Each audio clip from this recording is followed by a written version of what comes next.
Assalamualaikum warahmatullahi wabarakatuh. Bismillahirrahmanirrahim. Alhamdulillahirabbil alamin. Hamdan yuwafi ni'amahu wa yukafi mazidah.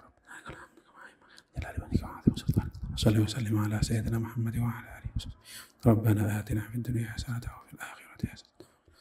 Allahumma arzuqna ilman nafi'an wa 'amalan mutaqabbalan wa rizqan halalan thayyiban wasi'an. Allahumma arham wasi'ana khaira abana wa ummahatina wa masyayikhana wa jami'al mujahidin wal mujahidat fi sabilillah al ahya' minhum. Allahumma arham wasi'ana khaira ki Hasyim Asy'ari. Allahumma taqabbal bi barakatil Fatihah. Ar-Rahmanir Rahim. Maliki yaumiddin. Iyyaka na'budu wa iyyaka nasta'in. Ihdinas siratal mustaqim. Ghairil maghdubi 'alaihim waladdallin. Bismillahirrahmanirrahim. Alhamdulillahirabbil alamin. Wa bihi nasta'inu 'ala umurid dunya waddin.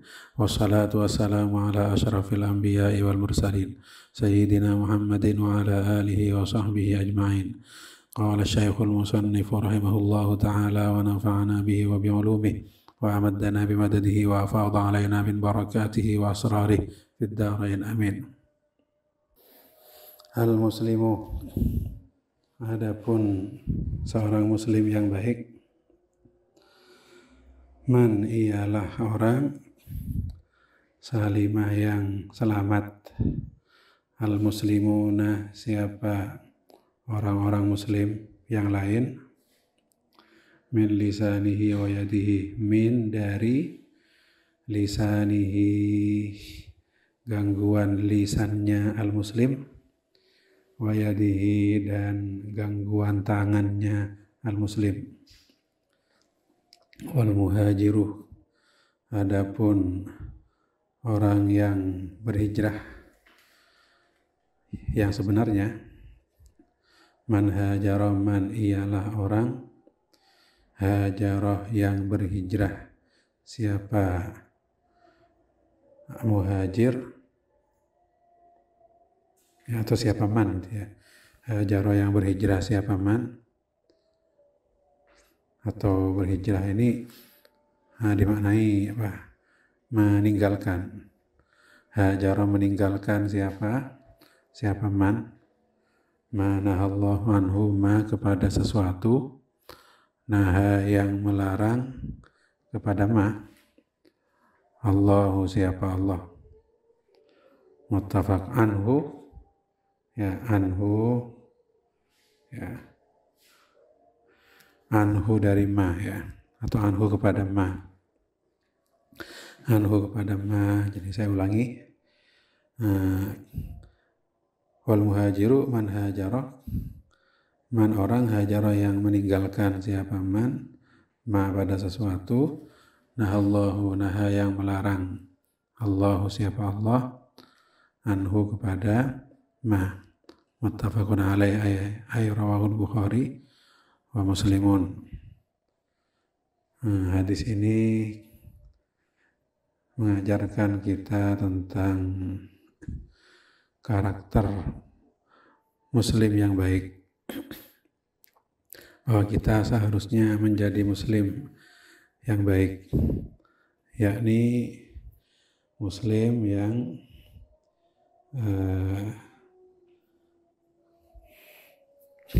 mampu menahan diri ya, menahan diri sehingga saudara kita sesama muslim tidak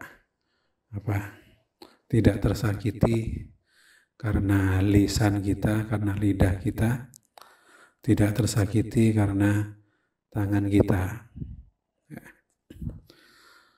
bahwa sesama muslim itu bersaudara gitu ya, dan sesama saudara itu seharusnya ya harus saling menghormati, bukan saling menyakiti.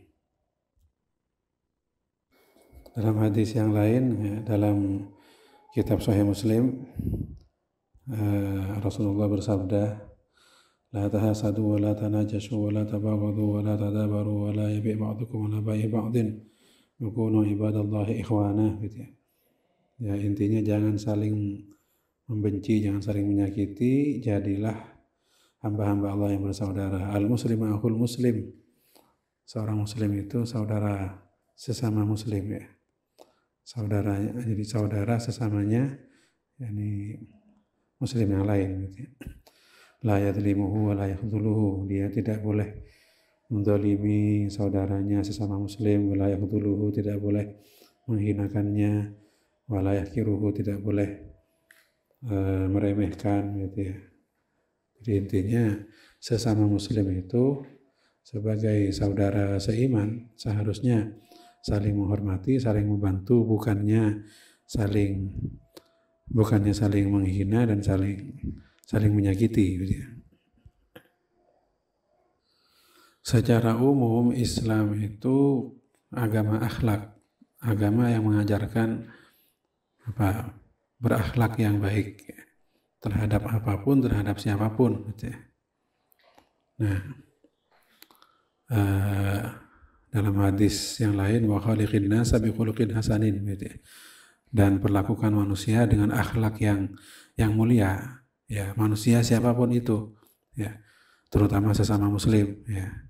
Jangankan pada sesama muslim, pada non muslim kita harus menghormati ya. Nah, bahkan pada musuh pun ya, ketika berperang itu ada tata keramanya, bukan mentang-mentang musuh lalu diserang secara brutal, membabi buta, setelah mati dicincang, tidak boleh itu. Ya, dalam ajaran Islam ya, kalau kita harus berperang dan berhasil membunuh musuh, maka tidak boleh mencincang, kemudian tidak boleh nebang pohon, tidak boleh membunuh anak-anak, tidak boleh merusak tempat ibadah. Jadi bahkan ketika kita harus berperang pun itu ya harus menjaga akhlak ya. Menjaga akhlak dengan mentaati aturan-aturan perang sesuai dengan ajaran Islam. Ya. Ya, termasuk memperlakukan tawanan ya. Tawanan itu harus diperlakukan ya dengan baik, kemudian diberi makan gitu ya. Itu ajaran Islam itu. Apalagi pada sesama muslim ya. Kita harus menjaga akhlak ya, saling menghormati, jangan saling menyakiti ya. Nah, jadi sangat disayangkan kalau ada kelompok dalam umat Islam ini yang sepertinya lebih ramah, lebih toleran kepada non-muslim ya, sementara kepada sesama muslim galak ya, bengis, galak gitu ya. Salah sedikit langsung ya mau kelahi gitu ya. Nah, ini kan tidak seharusnya ya. Mestinya kepada sesama saudara sendiri ya melebihi kebaikannya itu melebihi sikap baiknya kepada pihak lain yang bukan muslim gitu ya. Dalam konteks Nahdlatul Ulama ya, semestinya NU ini menjadi perekat persaudaraan sesama muslim ya. Para pimpinan NU semestinya membimbing umatnya untuk senantiasa damai, rukun ya, menghormati sesama muslim, membantu sesama muslim gitu ya. Kalau ada sesama muslim itu misalkan salah dalam pandangannya, dalam pikirannya misalkan ya, mestinya ya sebagai saudara ditegur baik-baik ya, dinasihati baik-baik, dikunjungi oleh ahli ilmunya untuk dinasihati misalkan ya. Kalau ada yang sesama muslim itu kasar, jadi ditegur baik-baik dulu gitu ya. Kalau tidak mau ya bisa bisa disikapi tegas secara berimbang dan proporsional ya, dengan tujuan dia yang menyimpang dan kasar itu agar sadar ya. Bukan dianggap musuh yang harus dibinasakan ya. Nah, itu. Jadi kalau itu dilaksanakan maka betul-betul rahmatan lil alamin, menjadi rahmat bagi alam semesta, ya. Menyebar kasih sayang bagi semuanya, ya, terutama dengan sesama saudara muslim, ya, menebar kasih sayang pada sesama muslim, menebar kasih sayang pada sesama anak bangsa walaupun lain agama, lain suku, menebar kasih sayang kepada sesama manusia walaupun lain negara, ya, atau lain agama, lain suku, dan seterusnya. Itu namanya rahmatan lil alamin, ya.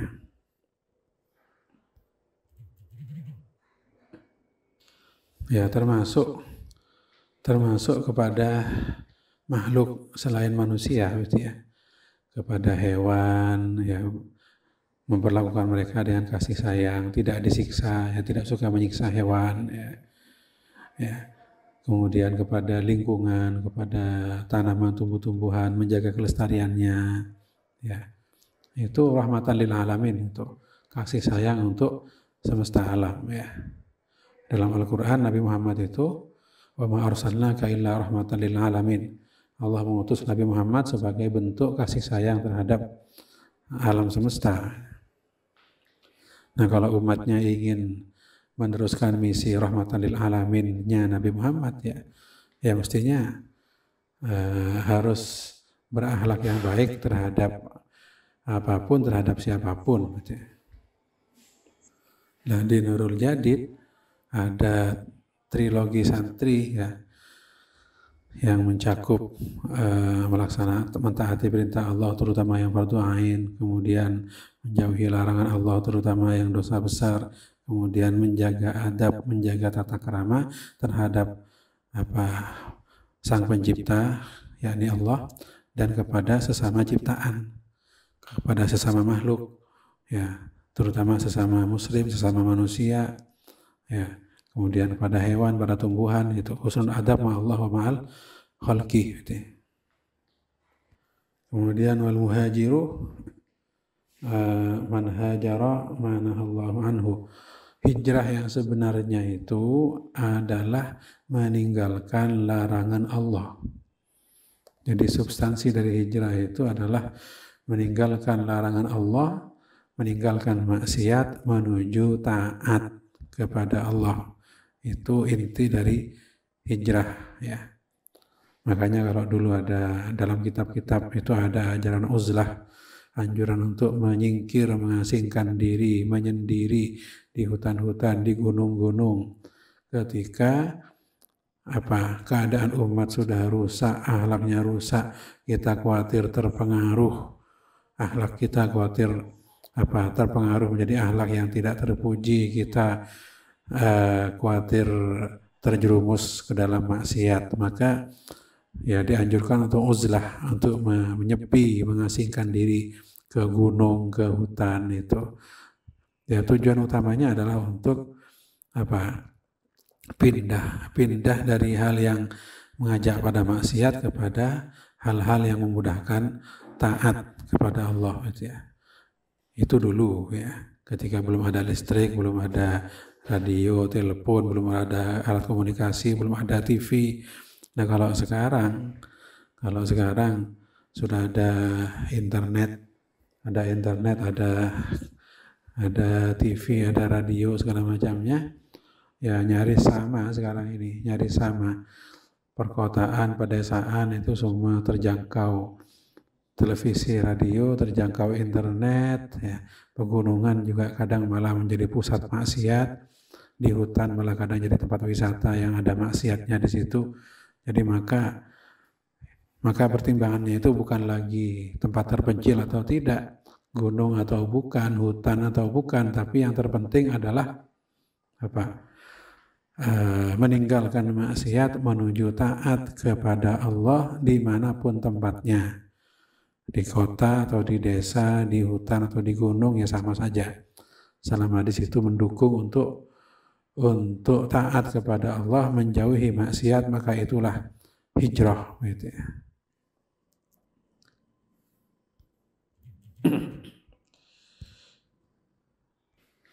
Kalau dalam konteks santri, hijrah itu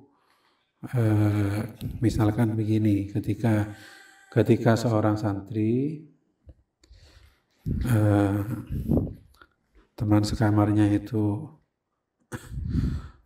nakal-nakal misalkan ya, teman sekamarnya nakal-nakal, dia khawatir terpengaruh ya, karena temannya itu tidak mau dinasehati, ya bahkan mau mempengaruhi, ya kalau kira-kira dia kuat terus berdakwah kepada temannya ya tidak apa-apa, lebih baik. Tapi kalau kira-kira tidak kuat, kira-kira kalau tinggal di kamar itu dia akan terpengaruh menjadi anak nakal, ya lebih baik pindah kamar. Atau jangan sering-sering di kamar ya. Sering-seringlah di masjid atau main ke temannya yang lain di kamar yang lain yang tidak nakal itu. Itu dalam rangka hijrah itu. Ya dalam konteks NU ya dulu NU Nahdlatul Ulama pernah semula jam'iyah ormas gitu ya, kemudian menjadi partai politik yang terlibat dalam politik praktis. Maka ketika NU menjadi politik praktis itu energi jam'iyah itu banyak terkuras untuk hal-hal yang sifatnya politis ya, dan tidak bersentuhan langsung dengan khidmatul ummah, melayani umat ya, dalam pendidikan, dalam kesehatan dan lain-lain ya. Maka kemudian para ulama, Nahdlatul Ulama memutuskan untuk kembali ke khitah, kembali ke garis awal jam'iyah, yaitu melayani umat ya, dan berhijrah dari politik ya, dari ruwetnya politik praktis ketika NU menjadi partai menuju NU yang kembali ke khitahnya, yaitu khidmah, di melayani umat dalam melestarikan ajaran Ahlus Sunnah wal Jamaah dan dalam memenuhi kebutuhan hidupnya dan mengembangkan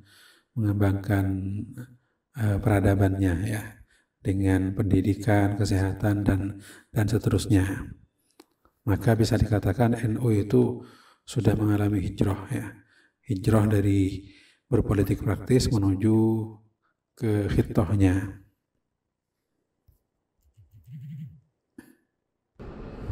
Al-haditsu, adapun hadis al-thamin asyara yang ke-18 ialah iyyakum wadh-dhanna. Iyyakum jauhilah kalian wadh-dhanna kepada menyangka jelek. Fa inna dhanna akdzabul hadis.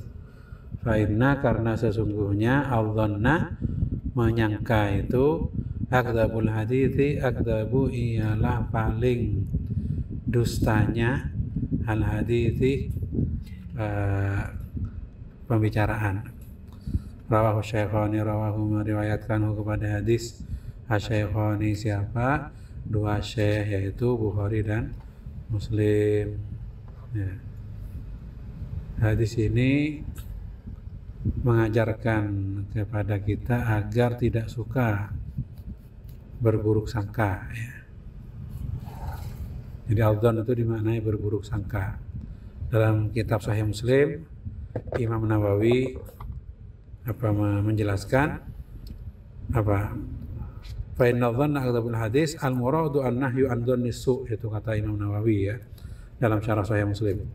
Yang dimaksud dengan larangan dari dzan ya, larangan menyangka ini adalah dhannus su', yakni menyangka jelek ya. Itu yang dilarang gitu ya. Nah, kemudian juga dalam syarah itu qala al-Khattabi huwa tahqiqu dhanni wa tasdiquhu duna ma yahjusu fi nafsi fa inna dzalika la yumlaku. Ya. Jadi yang dilarang itu bukan menyangkanya. Yang dilarang itu adalah melaksanakan sangkaan jelek itu. Karena kalau hanya sekedar sangkaan, ya sekedar menyangka jelek, itu kadang-kadang terlintas begitu saja. Jadi terlintas begitu saja di hati manusia tanpa mampu dibendung gitu ya. Nah itu, ya bukan itu. Kalau itu ya gimana mau dilarang ya, lawang namanya pikiran kok mau dilarang gitu ya. Pikirannya terlintas kok mau dilarang ya tidak bisa ya, sulit ya. Yang dilarang itu adalah menuruti pikiran jelek, menuruti persangkaan jelek dan bertindak sesuai sangkaan jelek itu yang tidak boleh ya. Itu yang tidak boleh. Dalam hadis yang lain ya, dalam kitab Sahih Muslim, Rasulullah menyatakan innallaha tajawaza li ummati ma haddatsat bihi anfusuha ma lam yatakallamu aw ya'malu bihi. Allah memaafkan ya bagi umatku sesuatu yang terlintas dalam hatinya selama sesuatu itu tidak diucapkan dan tidak diamalkan. Ya, kalau masih berupa pikiran, apapun itu, mau pikiran kafir, murtad, sesat atau apa, selama masih ada di pikiran, itu Allah maafkan. Selama tidak diucapkan. Kalau sudah diucapkan, ya diucapkan, misalkan dalam hatinya terlintas untuk sesat, misalkan kemudian diucapkan bahwa dia itu akan sesat, ya maka itu sudah salah ya. Sudah dosa ya. Jadi selama tidak diucapkan atau diamalkan ya itu Allah maafkan kalau hanya berupa pikiran. Suudzon juga demikian, adzon ya, sangkaan jelek ya. Sangkaan jelek adzon. Jadi dalam konteks hadis dalam kitab ini iyyakumadzanna itu, jadi Imam Nawawi mengartikan suudzon gitu ya. Jadi suudzon juga demikian ya, jelek sangka itu juga demikian. Kalau hanya sekedar terlintas dalam pikiran, tidak diucapkan dan tidak dituruti, tidak diamalkan, maka Allah maafkan ya. Allah maafkan itu. Nah, dalam usul fikih itu ada dibahas itu ya. Dzon itu menjadi istilah dalam usul fikih ya. Ada dzon, kebalikan dari dzon itu waham, dan di tengah-tengah ada syak gitu ya. Jadi dzon itu dalam usul fikih adalah sangkaan kuat ya. Sangkaan kuat ya, kalau di persentase ya katakanlah 60% atau lebih lah, kira-kira seperti itu ya. 60% atau lebih iya ya, maka itu dzon. Sementara yang 40%-nya itu disebut waham ya, disebut waham. Jadi misalkan tengah malam ada orang ngendap ya, pakai pakaian bertopeng misalkan ya, maka bisa dikatakan bahwa dzonnya, sangkaan kuatnya, jadi dzon di mana sangkaan kuat. Jadi dzon, sangkaan kuat bahwa orang itu penjahat ya. Kenapa? Karena tanda-tandanya dia itu ngendap-ngendap tengah malam pakai topeng lagi. Itu sangkaan kuat itu. Tapi di sisi lain ada waham, sangkaan lemah. Jadi sangkaan lemah bahwa orang itu sebenarnya bukan penjahat, dia itu adalah orang yang mau nolong tuan rumah, mau bantu tuan rumah, cuma karena dia malu dia menutupi wajahnya. Ya masuk akal juga ya. Tapi itu kemungkinan kecil ya. Maka sangkaan kuat berdasarkan kemungkinan besar itu namanya dzon. Sangkaan lemah berdasarkan kemungkinan kecil itu namanya waham gitu ya, namanya waham. Maka hukum fikih itu bisa memakai dzon ya, bisa memakai dzon dalam makna sangkaan kuat ya. Contohnya apa?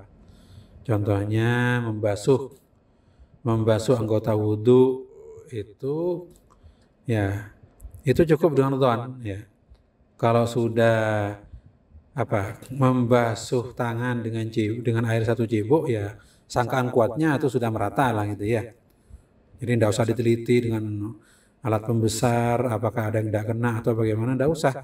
Yang penting secara sangkaan kuat ya, Ya kira-kira kalau tangan disiram dengan air 1 cibuk, kira-kira sudah merata lah gitu ya. Itu dzon namanya. Ya. Jadi tidak usah diteliti. Tidak usah diteliti. Kecuali kalau nyiramnya itu pakai air 1 sendok. Itu tidak bisa dzon itu. Malah sangka dzonnya itu kalau menyiram tangan pakai air 1 sendok, dzonnya adalah airnya tidak akan merata. Itu dzonnya. Ya. Bisa merata kalau dioleskan, bukan disiram kan gitu. Ya, itu namanya dzon ya. Dzon sangkaan kuat, kebalikannya adalah waham, sangkaan lemah. Nah, kemudian di tengah-tengah di antara dzon dan waham itu ada syak. Syak itu ragu-ragu. Jadi kalau dzon itu 50% lebih, kalau waham itu kurang dari 50%, kalau syak itu 50-50, 50-50. Antara iya dan tidak itu sama. Jadi syak. Syak itu maknanya apa? Ragu ya, ragu. Nah, ini konsekuensinya beda-beda ini ya, beda-beda. Ya. Jadi kalau dzon itu dalam fikih dalam beberapa bab itu bisa dijadikan dasar hukum, misalkan dalam menyiramkan air pada anggota tubuh. Kalau dzon yang sudah kena ya sudah ya. Itu. Kemudian apa lagi?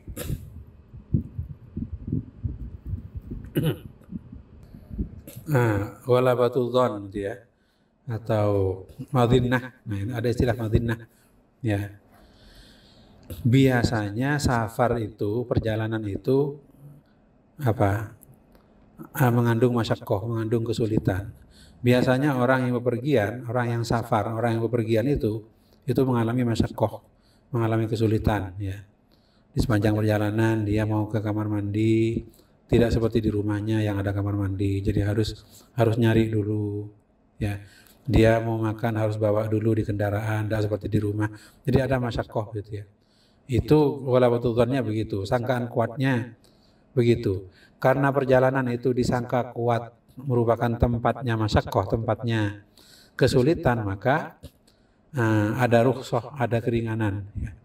Bahwa safar itu madhinnatul masyaqqah. Perjalanan itu adalah tempat diduga ada timbul masyaqqah, timbul kesulitan. Maka karena itu boleh ya bagi orang yang musafir, orang yang bepergian, boleh menjamak sholat, mengqashar sholat kalau sudah sampai jarak qashar, boleh berbuka puasa gitu ya. Itu terkait dengan dzon. Walaupun kenyataannya di perjalanan dia itu tidak masyaqqah misalkan ya, karena mobilnya mewah, lebar, makanan, minuman, tempat istirahat tersedia, banyak yang melayani misalkan ya. Tapi karena memang safar itu madhinnatul masyaqqah, madhinnah ya, tempat diduga kuat ada masyaqqah, maka hukum Islam di fikih Islam berlandaskan itu, berdasarkan madhinnah itu. Maka jadilah rukhsah itu dikaitkan dengan safar, baik rukhsah boleh menjamak, boleh mengqashar, atau rukhsah boleh tidak berpuasa dan seterusnya itu. Jadi dalam memahami hadis ini kita harus cermat gitu ya, bahwa iyyakum wadzannah itu dzon yang dimaksud itu dzon seperti apa, karena dzon itu maknanya banyak gitu ya. Maknanya banyak. Dan dalam konteks hadis ini Imam Nawawi dalam syarah Sahih Muslim, dzon itu dimaknai su'udzon, sangkaan buruk gitu ya. Sangkaan buruk. Maka ya dalam peradilan pun menyangka itu ya tidak bisa dijadikan alat untuk mendakwa, ya harus ada bukti dan saksi. Kalau sekedar menyangka itu ya tidak bisa jadi alasan vonis ya. Tidak bisa jadi alasan vonis ya. Misalkan ya sanksi berzina itu bagi yang muhson adalah dibunuh dengan dirajam, bagi yang ghairu muhson adalah dicambuk ya dan diasingkan selama 1 tahun ya. Ya, dan zina itu adalah masuknya kelamin laki-laki pada kelamin perempuan tanpa ikatan sah, ikatan pernikahan yang sah ya. Maka ketika aparat atau rakyat katakanlah ya di suatu malam melihat ada laki-laki perempuan bukan suami istri lalu ngendap-ngendap masuk dalam kamar, ya, kunci kamar, ya, kemudian diintip di situ, tindih-tindihan misalkan, ya, apakah itu cukup? Tidak cukup, ya. Apakah itu cukup untuk menuduh dan memvonis dia zina? Tidak cukup. Dalam bab zina itu tidak boleh pakai dzon, tidak boleh pakai sangkaan. Kalau dia tindih-tindihan, ya yakin karena dilihat langsung oleh saksinya. Tapi kalau dia berzina, belum tentu, karena zina itu adalah masuknya kelamin laki-laki pada kelamin perempuan, dan itu ya harus dilihat langsung itu. Tidak boleh sekedar lihat dari jauh, tindih-tindihan, peluk-pelukan, itu tidak cukup. Jadi persangkaan saja, dzon saja tidak cukup. Ya, tidak cukup. Maka kalau ada orang katakanlah selingkuh, kelihatan dari jauh saja tindih-tindihan, itu belum memenuhi syarat untuk dihukum dengan hukuman zina. Dia hanya memenuhi syarat untuk ditakzir, ya. Ditakzir, dan takzir ini ya terserah penguasa, ya. Tidak boleh sama dengan had, ya. Nah, itu dalam konteks organisasi, konteks NU, kita harus menjauhi sangkaan buruk tanpa bukti, gitu ya. Setelah ini ada juga bahwa sangkaan buruk itu juga ada gunanya. Tidak semua sangkaan buruk itu jelek, gitu ya. Ada sisi baiknya sangkaan buruk itu. Tapi dalam organisasi kita tidak boleh mendasarkan keputusan atau tindakan kita kepada sangkaan, ya, kepada sangkaan. Jadi harus ada bukti, harus ada argumentasi, ya. Kalau terkait kesalahan harus ada bukti, ya. Kalau perlu ada saksi, begitu. Itu begitu, ya. Al-hadits at-tasi'a asyara, adapun hadis at-tasi'a asyara yang ke-19, ihtarisu minan nasi bisu'i dhanni. Ihtarisu, hendaklah kalian menjaga diri, minan nasi, dari orang lain, dari orang banyak, bisu'il dhanni, bisu'i dengan jeleknya, al-dhanni sangkaan. Rawahu Tabrani, meriwayatkan kepada hadis At-Tabrani. Siapa? Imam Tabrani. Nah, ini masih terkait sangka menyangka, gitu ya. Jadi kalau di atas kita diajarkan untuk menjauhi dzon dalam yang bermakna menyangka jelek, gitu ya, tanpa bukti, ya. Nah, kalau di sini kita diajarkan untuk waspada dari kejahatan orang lain dengan suudzon. Jadi saya memaknai suudzon di sini adalah waspada, gitu ya. Waspada. Jadi ihtarisu minan nasi bisu'il dhanni. Jaga diri kalian, ya, dari kejahatan orang lain dengan suudzon, gitu ya. Dengan suudzon. Ya, misalkan ya kita waspada saja. Kita pakai sandal, ya. Pakai sandal, kemudian mau balik ke kamar, ya.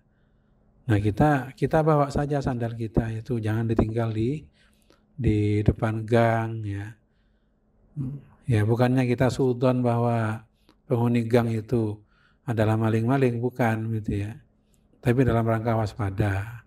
Iya, mungkin penghuni gang itu baik-baik semua, tapi siapa tahu ada penjahat lewat, ada anak nakal lewat, kemudian sandal kita dicuri atau digosap. Nah, itu.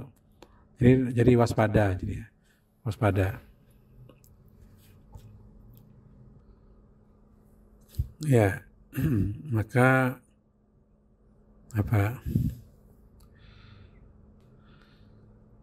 hal-hal yang kita lakukan karena kewaspadaan ini ya bukan termasuk suudzon yang tercela. Jadi misalkan ketika pondok itu mewajibkan semua tamu untuk melapor, untuk titip kartu identitas ke kantor pos 1, itu bukan berarti pondok mencurigai tamu-tamu itu sebagai penjahat, ya bukan, ya. Tapi dalam rangka kewaspadaan ya, siapa tahu. Iya kalau yang datang pas orang baik, kalau pas orang nggak baik, pas pengedar narkoba misalkan atau apa kan, setidaknya kalau dia dimintai identitas, ya kalau terjadi apa-apa kan mudah dilacak, orang itu mudah dilacak. Ya. Dalam tatanan organisasi juga demikian. Ya. Ada unsur kewaspadaan, ya misalkan apa dalam rekening ya, rekening organisasi itu harus tanda tangan orang dua misalkan ya, tidak cukup orang satu. Jadi aturan seperti itu dalam rangka waspada ya, waspada agar jangan sampai misalkan kalau hanya satu orang yang tanda tangan pencairan rekening organisasi, khawatir dia itu lupa atau khilaf atau jangan-jangan satu saat dia itu khianat, curang, nah gitu. Kalau ada dua orang yang tanda tangan, nah itu upaya untuk menekan peluang untuk curang atau korupsi dan seterusnya. Al-hadithul 20 ya wallahu a'lam ya. Saya masih di perjalanan ya, cukup dulu, insyaallah saya upayakan dalam 6 hari ke depan ini setelah ini hatam atau jalan bareng ada materi tambahan yang terkait dengan qawaid fiqhiyah dan nas Quran atau hadis yang terkait dengan ajaran pokok, hal-hal pokok dalam agama Islam ya, insyaallah ya. Wallahu a'lam. Assalamualaikum warahmatullahi wabarakatuh.